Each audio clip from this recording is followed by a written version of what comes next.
പറഞ്ഞോ. The stone that builder refuses will always be the head cornerstone. ഇതൊരു biblical statement ആണ്. അത് കേവലം ഒരു ബിബ്ലിക്കൽ സ്റ്റേറ്റ്മെൻറ്റ് മാത്രമല്ല, ഇത് പ്രൂവൺ ഫാക്റ്റാണ്. ടെസ്റ്റിമണി ഉണ്ട്, ചരിത്രം അത് നമുക്ക് കാണിച്ചു തന്നിട്ടുണ്ട്. ഏതൊരു സാധനമാണ് നാം ഉപയോഗശൂന്യം എന്ന് പറഞ്ഞ് മാറ്റി വയ്ക്കുന്നത്, അല്ലെങ്കിൽ ഏതൊരു വ്യക്തിയെയാണ് ഇഗ്നാരമസ്, ഗുഡ് ഫോർ നത്തിങ്, ഒന്നിനും കൊള്ളരുതാത്തവൻ എന്ന് പറഞ്ഞ് നമ്മൾ സൈഡ് ലൈൻ ചെയ്യുന്നത്, ആ സാധനത്തെ കൊണ്ടും അല്ലെങ്കിൽ ആ വ്യക്തിയെ കൊണ്ടും അല്ലെങ്കിൽ ആ വ്യക്തിയൊക്കെ വലിയ വലിയ സംഭാവനകൾ സമൂഹത്തിന് ചെയ്തതായി നാം കണ്ടിട്ടുണ്ട്.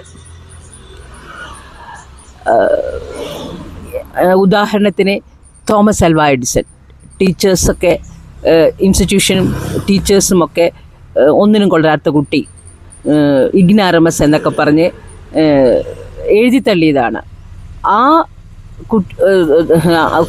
ആ വ്യക്തിയാണ് പിന്നീട് തോമസ് ആൽവാ എഡിസൺ എന്ന് പറഞ്ഞ് നാം ഇന്ന് ലോകം ആദരിക്കുകയും ശാസ്ത്ര മേഖലയിൽ വലിയ വലിയ സംഭാവനകൾ നൽകിയതും.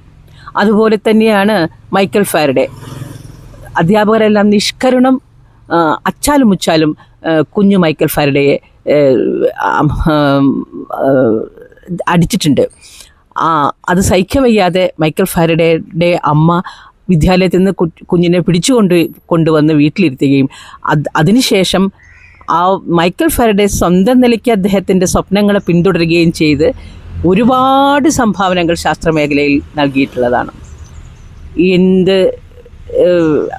എന്തിനധികം നാം വെസ്റ്റിലേക്ക് പോകുന്നു, നമ്മുടെ കൊച്ചു കേരളത്തിൽ തന്നെ നമ്മുടെ കാൽപ്പനിക കവി ചങ്ങമ്പുഴ, അദ്ദേഹം ബ്രണ്ണൻ കോളേജിൽ അധ്യാപക ജോലിക്കായി അപേക്ഷ സമർപ്പിക്കുകയും അത് കമ്പിറ്റൻസ് പോരാ, ഇഫക്റ്റീവ്നെസ് ഇല്ല എന്നൊക്കെ പറഞ്ഞ് അദ്ദേഹത്തെ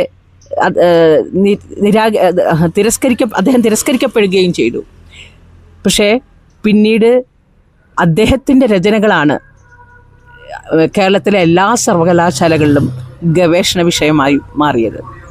അപ്പോൾ ഇതിൽ നിന്ന് നമുക്ക് എന്ത് മനസ്സിലാക്കണം? നാം സൈഡ് ലൈൻ ചെയ്യപ്പെടുമ്പോഴും അരികുവൽക്കരിക്കപ്പെടുമ്പോഴും വിഷാദത്തിൻ്റെ പടുകുഴിയിൽ കിടക്കുമ്പോഴും അല്ലെങ്കിൽ നമ്മെ ഒന്നിനും കൊള്ളരാത്തവർ എന്ന് പറഞ്ഞ് സമൂഹം ലേബലൊട്ടിക്കുമ്പോഴും അതല്ലെങ്കിൽ സാമ്പത്തികമായി തകർന്ന് ഒരു വഴിയില്ല ബ്ലീക്ക് എന്നുള്ളൊരവസ്ഥയിൽ നിൽക്കുമ്പോഴും നാം ക്ഷമയോടുകൂടെ നേരിടുക. കാരണം ഇവരാരും അല്ല നമ്മളെ മൂല്യം നിർണ്ണയിക്കുന്നത്. കാലം നമുക്ക് കരുതി വയ്ക്കുന്നത് വളരെ വലുതായിരിക്കും. അത് സ്വീകരിക്കാനായി സന്തോഷത്തോടെ നാം നമ്മുടെ പണിയെടുക്കുക, വിഷാദത്തിൽ നിന്ന് പുറത്തു കിടക്കുക, ഓരോ നിമിഷവും സന്തോഷത്തോടെ ജീവിക്കുക. The stone that builder refuses will always be the head cornerstone. നന്ദി.